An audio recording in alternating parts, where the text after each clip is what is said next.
What if season 3 and Marvel zombie series के sneak peek and future updates, Sony की Venom 3 movie and dock ऑक और Mysterio को लेके future projects, of course Marvel का biggest bladder Jonathan major की arrest and conviction की details and Avengers secret war से पहले देखने मिल सकता है एमसीयू में सिविल वॉर 2। इन सभी अपडेट्स के साथ बोनस स्पॉयलर्स रिलेटेड है एको वर्सेस डेयरडेविल से, तो उसके लिए वीडियो एंड तक जरूर देखना। Hi super fans, I am Swapnil and welcome to another season of super spoilers, जहां आपको मिलती है super hero movies and shows के स्पॉयलर्स की weekly updates. So without wasting any more time, let's begin the very first episode of Super Spoilers Season 2.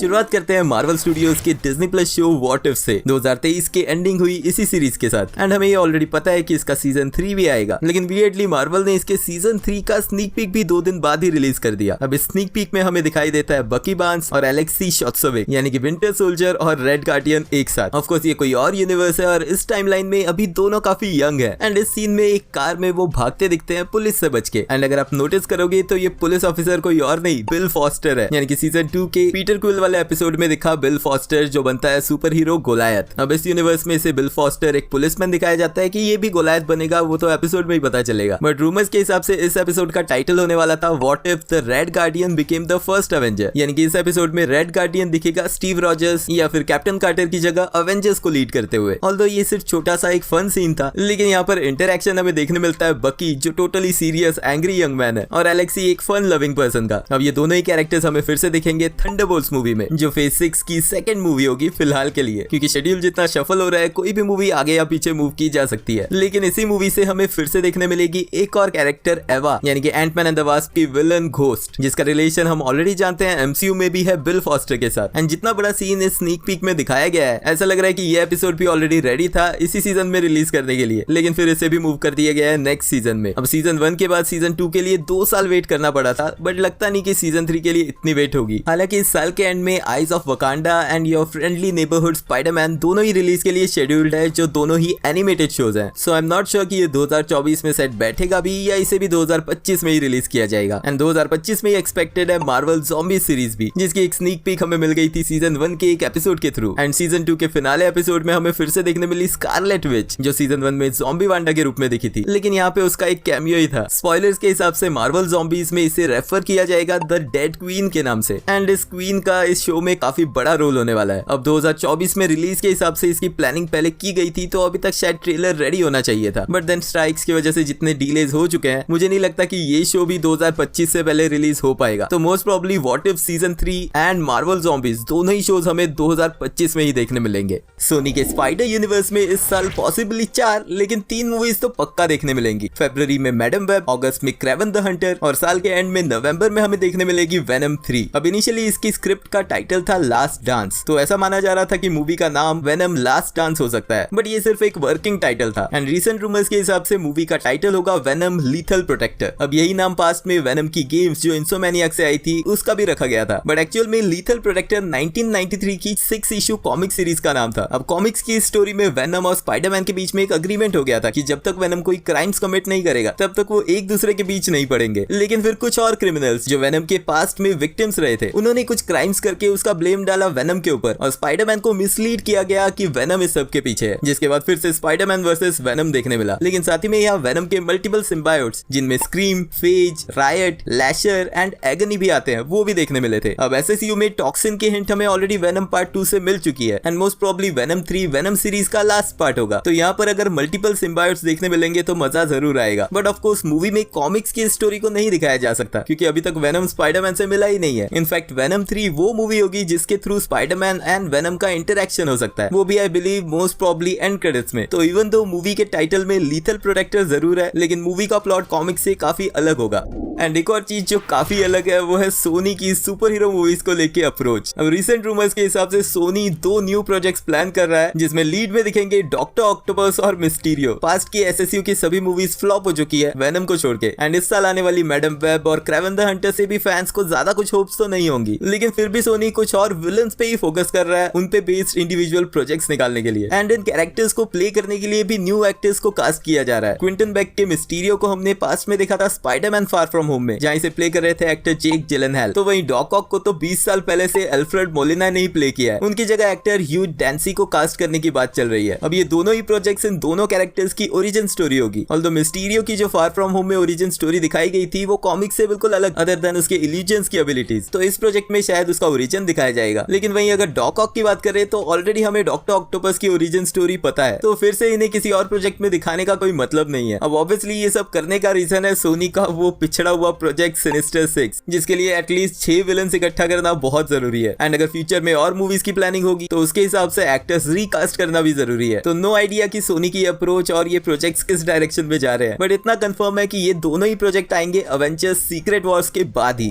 अब बात करते हैं 2023 में मार्वल के सबसे बड़े ब्लंडर की। ऑफ कोर्स ये ब्लंडर डायरेक्टली मार्वल ने नहीं किया, क्योंकि वो किया जोनाथन मेजर्स ने। 2023 में 25 मार्च को उन्हें अरेस्ट किया गया था उनकी गर्लफ्रेंड पे असॉल्ट के चलते, जिसके बाद एक एक करके उन्हें मल्टीपल प्रोजेक्ट से निकाल दिया गया। लेकिन लोकी सीजन 2 का पार्ट होने की वजह से उन्हें मार्वल की तरफ से सपोर्ट मिल रहा था। ऑल्सो साथ ही में उनका ट्रायल भी अभी तक हुआ नहीं था, जिस रीजन से वो गिल्टी है या नहीं ये क्लियर नहीं था। लेकिन फिर साल खत्म होते होते 18 दिसंबर को उनके ट्रायल की वर्डिक्ट आई, जिसमें उन्हें गिल्टी माना गया है। अब इस वर्डिक्ट से पहले तक कोई भी प्रूफ पब्लिकली रिलीज नहीं किया गया था। इनफैक्ट उनकी एक्स गर्लफ्रेंड का नाम भी सीक्रेट रखा गया था। लेकिन 18 दिसंबर के बाद प्रूफ पब्लिकली रिलीज किए गए हैं, जहाँ पे उनकी अपनी एक्स गर्लफ्रेंड के साथ फाइट जो कैब में हुई थी, उसके बाहर आने के बाद उनका उन्हें पुश करना, फिर उनसे भागना, वो सभी फुटेज पब्लिकली अवेलेबल है। अब इस फुटेज में आप देख सकते हो जोनाथन को अपनी गर्लफ्रेंड को उठाकर गाड़ी के अंदर धकेलते हुए, एंड इसी हाथापाई में उन्हें चोट लगी। अब इसके पीछे का रीजन बहुत कुछ है, जहाँ उनके ऊपर चीटिंग का आरोप लगा है और उसके अलावा कई और विक्टिम्स भी सामने आए हैं। लेकिन इस केस पे जब उन्हें वर्डिक्ट मिली गिल्टी की, इमीडिएटली नेक्स्ट डे डिज्नी ने उन्हें मार्वल फ्रेंचाइजी से ड्रॉप कर दिया। ऑफ कोर्स अब उन्हें फायर कर दिया गया है, तो कैंग के रोल को वो प्ले नहीं करने वाले। इनफैक्ट जोनाथन मेजर्स की सेंटेंसिंग, जिसके पहले तक अभी उनके पास टाइम है अपील करने के लिए अपने वर्डिक्ट के अगेंस्ट, लेकिन सेंटेंसिंग होगी 6 फरवरी को, और उनके ऊपर जो चार्जेस लगे हैं उसके हिसाब से उन्हें कम से कम 1 साल की जेल हो सकती है। अब ऐसा नहीं है कि उनकी गर्लफ्रेंड को इजीली छोड़ दिया गया है, उनके ऊपर भी केस लगे हैं, उन्हें भी गिल्टी माना गया है और उन्हें भी उसी हिसाब से पनिशमेंट मिलेगी। लेकिन डिज्नी का ये करने का रीजन ऑफ कोर्स क्लियर है, वो इस तरह के किसी भी मामलों में फंसना नहीं चाहते। एंड इंटरेस्टिंगली ग्रेस जबारी, जो उनकी एक्स गर्लफ्रेंड है जिसकी वजह से ये सब सीन हुआ है, वो एक्चुअल में एक ब्रिटिश डांसर है। And as a side dancer वो बारबी मूवी में, Mission Impossible Dead Reckoning part 1 में, एंड वो प्रोजेक्ट जिसमें वो जोनाथन मेजर से मिली थी वो था Ant Man and the Wasp Quantumania, जहां पर जोनाथन ने कैंग द कॉन्करर का रोल प्ले किया है। तो बेसिकली ग्रेस जबारी डिज्नी की एम्प्लॉय थी। अब डिज्नी ने जोनाथन मेजर्स को तो फायर कर दिया है, लेकिन ग्रेस जबारी के बारे में कुछ रिस्पॉन्स नहीं है, क्योंकि वर्डिक्ट के हिसाब से दोनों ही गिल्टी थे। तो ये मुझे थोड़े डबल स्टैंडर्ड्स लगे। But yes, moving on from here, Avengers 5 जिसका टाइटल था अवेंजर्स कैंग डायनेस्टी, अब उसका क्या होगा? अब first option, because variants available है मल्टीवर्स में, तो एक डिफरेंट एक्टर को कास्ट किया जा सकता है, जिसके लिए Marvel studios already actor Colman Domingo के ऊपर फोकस्ड है। अभी ऑफ कोर्स रूमर्स है, लेकिन डोमिंगो काफी पॉपुलर हो चुके हैं अपनी recent movie the colour purple से, और इससे पहले द वॉकिंग डेड के spin off show fear the walking dead में भी उन्हें काफी अप्रिसिएशन मिला था। वो ऑलरेडी एक एमी अवार्ड विनर है और इस साल अकेडमी अवार्ड्स के लिए भी नॉमिनेट हो सकते हैं। अब ये तब होगा अगर मार्वल रिकास्टिंग में इंटरेस्टेड है, बट अगर वो टोटली डिफरेंट अप्रोच लेते हैं तो कैंग के प्रोजेक्ट को ही डिच कर दिया जाएगा और सीधे लाया जाएगा न्यू विलन, जो हम ऑलरेडी जानते हैं। अगर कैंग नहीं होगा तो कौन होगा? अगर आपको पता है मैं किस विलन की बात कर रहा हूँ तो कमेंट्स में लिख के मुझे जरूर बताना। 2023 के तामझाम की वजह से इस साल 2024 में एमसीयू की इकलौती एक मूवी आएगी डेडपूल 3, एंड काफी क्लियरली इसका रीजन है बाकी सभी प्रोजेक्ट्स को फिर से रीराइट और इवन कुछ पार्ट्स रीशूट करने पड़ रहे हैं। एंड इसका मतलब है कि अवेंजर्स 5 2026 में नहीं आने वाली। लेकिन लेटेस्ट रूमर्स ये कह रहे हैं कि अवेंजर 5 से पहले हमें एक सिविल वॉर 2 देखने मिल सकती है, एंड इस मूवी के प्लॉट को सेट करेगी captain America brave new world, यानी कि एक ऐसा सिनारियो जहां अवेंजर्स 2 टीम में बटे हुए फिर से दिखेंगे। अब कॉमिक में ऐसी इवेंट सिविल वॉर 2 नाम से पहले भी हो चुकी है, और यहाँ पे जो 2 साइड थी उसमें एक साइड की लीडर थी कैप्टन मार्वल, जो एमसीयू में फिलहाल द मार्वल्स के बाद एक ऐसी पोजीशन में है कि वो एक ग्रुप को लीड कर सकती है, और ऊपर से वो अर्थ पे ही सेटल हो गई है। लेकिन जो दूसरा ग्रुप था उसका लीडर था टोनी स्टार्क, यानी कि आयरन मैन, जो फिलहाल एमसीयू में मर चुका है। तो इसके लिए एक ऐसा सुपर हीरो चाहिए जो टोनी स्टार्क की जगह इस सेकंड ग्रुप को लीड करते हुए दिखे। अब वो न्यू कैप्टन अमेरिका भी हो सकता है, बट इस मूवी का प्लॉट क्या होगा? कॉमिक्स में तो इसमें एक इनह्यूमन रीजन था इनके बीच की कंफ्लिक्ट का, एक ऐसा इनह्यूमन जो फ्यूचर देख सकता था, और कैरल का मानना था कि कोई अगर फ्यूचर में क्राइम कमिट करने वाला है, अवेंजर्स को उसे उससे पहले ही पकड़ लेना चाहिए। वहीं टोनी का मानना था कि लोगों को इस तरह से अरेस्ट करना रॉन्ग होगा। अब ऑफ कोर्स एमसीयू में तो इनह्यूमंस एग्जिस्ट ही नहीं करते, doctor strange in the multiverse of madness के कैमियो को छोड़ दे तो यहाँ प्लॉट थोड़ा अलग ही होने वाला है। बट अगर यहाँ पे अवेंजर्स की टीम्स भी दिखती है तो कौन कौन से कैरेक्टर्स होंगे? Of course Captain America, Captain Marvel, new Falcon, Hulk, Wong,